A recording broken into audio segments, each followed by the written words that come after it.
Assalamualaikum warahmatullahi wabarakatuh. Halo teman-teman semua, pada video kali ini kita akan sama-sama membahas soal-soal UTBK beberapa tahun yang lalu dan juga merupakan soal dengan tipe HOTS untuk materi matematika yaitu kesebangunan. Sebelum kita mulai, boleh nih silahkan teman-teman siapkan terlebih dahulu niat, hati, pikiran, dan alat tulisnya untuk mengerjakan soal-soal yang ada nih nantinya. Oke, nggak usah berlama-lama lagi, yuk langsung aja kita bahas soalnya. Kita langsung masuk pada soal pertama. Di sini ada dari UTBK SBMPTN 2019, segi 5 ABCED. Di sini teman-teman bisa lihat pada ilustrasi di layar, terbentuk dari dua segitiga siku-siku ABC dan BAD dengan AD-nya itu 3 dan BC-nya itu 5. Sisi AC dan BD berpotongan di titik E. Luas segitiga AEB sama dengan 12. Berapakah jarak E ke AB? Nah, pada soal ini kita disuruh untuk memutuskan apakah pernyataan 1 dan 2 cukup untuk menjawab pertanyaan yang ada pada soal ini tadi, jarak E ke AB. Nah, bila lihat pada gambar ini, di sini AB-nya dimisalkan dengan F ya. Untuk menjawab soal model dengan seperti ini, kita punya sebuah formula atau rumus, yaitu ini, EF sama dengan X dikali Y per X ditambah Y. X ini merupakan permisalan dari panjang AD dan Y itu merupakan permisalan dari panjang BC. Jadi untuk mengerjakan soal ini, mencari jarak E ke AB, kita menggunakan rumus ini. Seperti itu.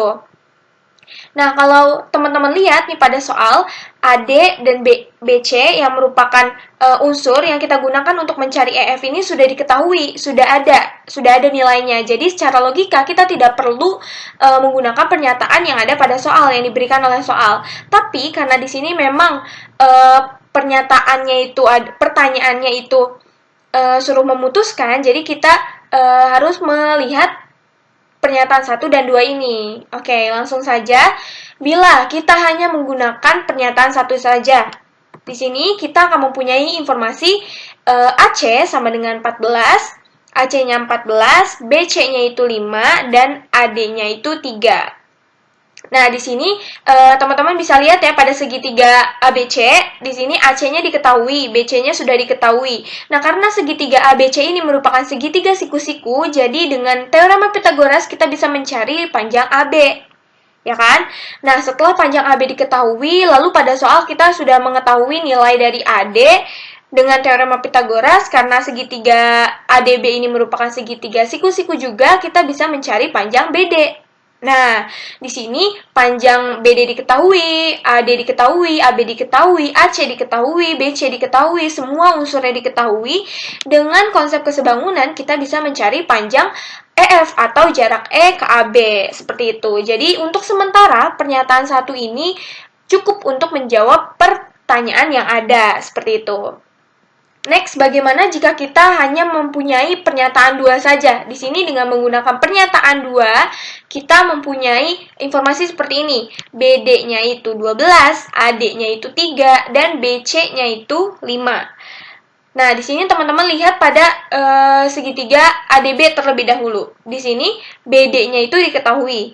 BD yang merupakan sisi miring dari segitiga ADB ini diketahui. AD-nya pun diketahui. Nah, dengan teorema Pythagoras kita bisa mencari panjang AD, ya kan? Setelah AD-nya diketahui dan di sini kita mempunyai informasi panjang BC-nya. Jadi kita bisa mencari panjang AC dengan teorema Pythagoras. Nah, seperti pernyataan 1 tadi, setelah semua unsur diketahui, kita bisa mencari panjang EF atau jarak E ke AB dengan menggunakan konsep kesebangunan. Jadi, pernyataan 2 juga cukup untuk menjawab pertanyaan yang ada. So, kesimpulannya adalah untuk mencari panjang EF atau jarak E ke AB pada segi 5 ABCED dengan terdiri dari 2 segitiga siku-siku ABC dan BAD, maka kita bisa menggunakan 2 pertanyaan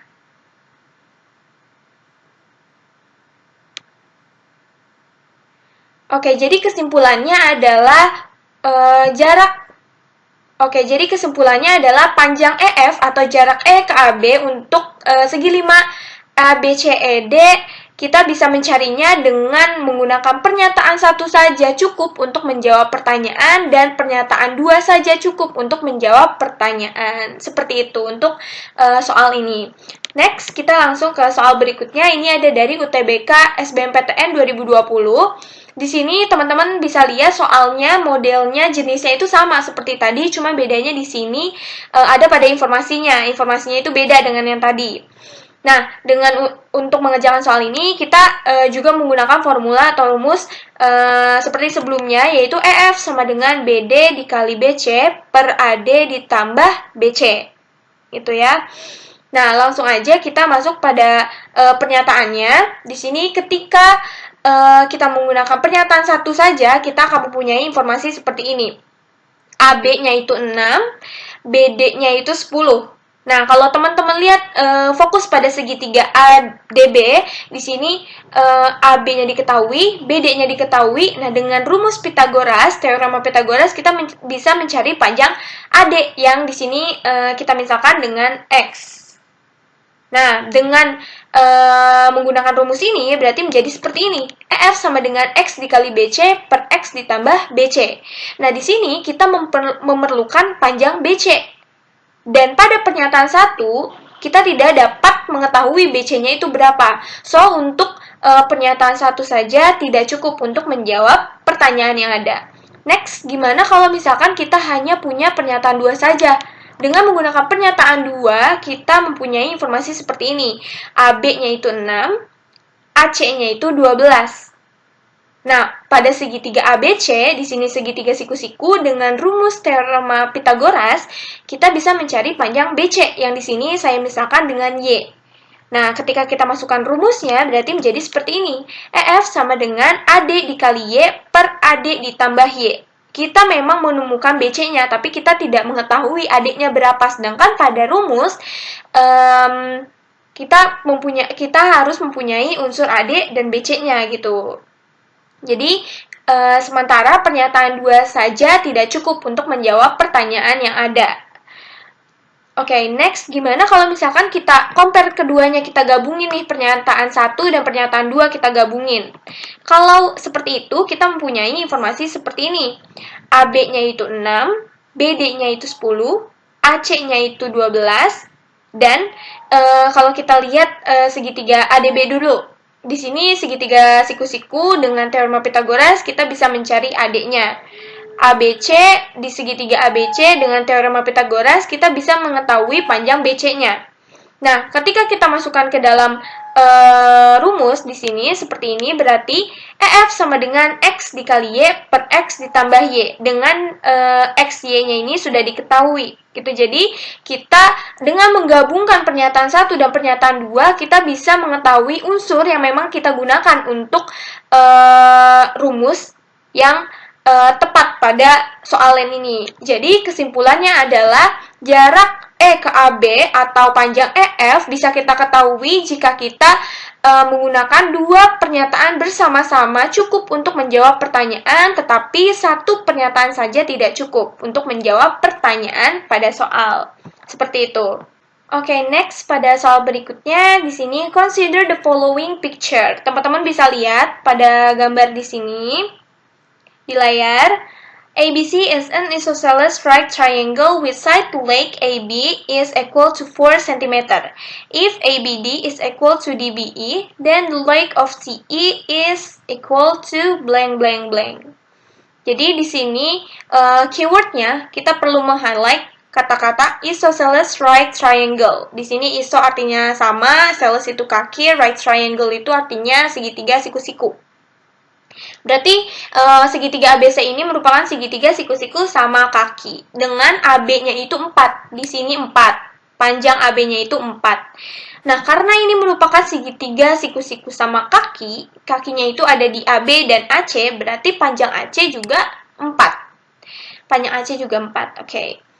If ABD is equal to DBE. Di sini segitiga di ABD, sudutnya di B itu sama dengan sudut B di DBE. Sama besar. Kalau misalkan di sini alfa, berarti di sini juga alfa, gitu. Then the leg of CE is equal to blank blank blank. Nah, di sini CE-nya kita misalkan aja dengan X ya. Di sini X. Oke, kita mulai. Di sini perhatikan segitiga ABD sama DBE. Nah, karena di sini segitiganya sudut, maksudnya di sini sudut pada B di masing-masing segitiga ini besarnya sama. Lalu kalau teman-teman lihat di sini E sama A besar sudutnya juga sama-sama siku-siku. Nah, berarti di sini bisa dipastikan sudut ini dan ini besarnya akan sama. Seperti itu. Nah, karena sudut yang berseberangan sama dan sudut berhadapan juga sama besarnya, maka bisa kita katakan dua segitiga ini merupakan dua segitiga yang kongruen, gitu. Nah, kalau misalkan segitiga ini kongruen, berarti bisa kita katakan kalau panjang AB itu adalah 4, berarti panjang EB-nya juga 4, sama, gitu. Ini dengan panjang ini itu sama-sama 4. Nah, berarti bisa kita tulis seperti ini. Kalau di sini C, di sini A, di sini B, berarti panjangnya seperti ini. Di sini 4, di sini 4, di sini X tambah 4. Nah, kalau melihat bentuk seperti ini, ada sebuah rumus untuk mengerjakannya, seperti ini. Di sini sisinya A, lalu di sini A, maka sisi miringnya pasti A akar 2. Nah, karena di sini A-nya itu adalah 4, maka kita bisa katakan sisi miring pada segitiga ini adalah 4 akar 2. Berarti bisa kita tulis menjadi seperti ini. X ditambah 4 sama dengan 4 akar 2. Nah, karena kita lagi mencari X-nya, yaitu panjang CE, CI, di sini berarti 4 ini kita pindahkan ke ruas sebelah kanan. Berarti X sama dengan 4 akar 2 dikurang 4. Kalau kita keluarkan 4-nya, berarti menjadi X sama dengan 4 akar 2 dikurang 1. So, the length of CE is 4 akar 2 min 1 cm. Seperti itu untuk soal ini. Oke, this is last on this video. Ini adalah soal terakhir pada video kali ini. Ada dari TPS UTBK SBMPTN 2019. Segitiga BDC sama kaki dengan BC sama dengan DC. Titik A terletak pada garis perpanjangan CB. Jika P sama dengan 36 derajat dan Q sama dengan 50 derajat, maka nilai X-nya berapa? Oke, di sini ilustrasinya bisa teman-teman lihat ya pada layar, atau ilustrasinya bisa kita tulis seperti ini. Di sini P, di sini Q, yang kita cari adalah nilai X atau besar sudut A. Langkah pertama untuk mengerjakan ini adalah kita cari dulu nih besar sudut P dan besar sudut Q-nya. Di sini dengan seperti ini. 180 yang merupakan total keseluruhan dari besar sudut segitiga, kita kurangi dengan 50 lalu dibagi 2. Berarti 180 dikurangi 50 itu adalah 130, dibagi 2 berarti jadi 65. Besar sudut D itu adalah 65 dan besar sudut B juga 65. Di sini 65 dan di sini juga 65. Langkah selanjutnya adalah mencari besar sudut ABD. Di sini besar sudut ABD. Kita cari besar sudut B di segitiga ABD. Nah, untuk ini, sudut ini merupakan sudut pelurus. Sudut pelurus itu besarnya 180. Berarti untuk mencari besar sudut B di segitiga ABD, kita bisa menggunakan seperti ini. 180 dikurangi 65. Tadi besar sudut B di segitiga BDC itu kan 65. Nah, karena kita mau cari sudut pelurus yang merupakan sudut B dari segitiga ABD ini, berarti kita pakai 180 dikurangi 65. Berarti di sini adalah 115. Nah, ketika di sini sudah diketahui 115, lalu di sudut D 65 sudah 36 maksudnya 36 di sini sudah diketahui, berarti kita mudah saja untuk mencari besar sudut X. Di sini di segitiga ABD. Berarti caranya adalah seperti ini. Untuk mencari besar sudut X, kita menggunakan 180 yang tadi merupakan besar total keseluruhan besar sudut segitiga. 180 dikurangi 115 ditambah 36. Kita tambahkan dulu, baru kita kurangi. 180 dikurangi 151. Besar sudut X berarti 29 derajat. Jadi, nilai X pada segitiga BDC sama kaki, di mana ada titik A yang merupakan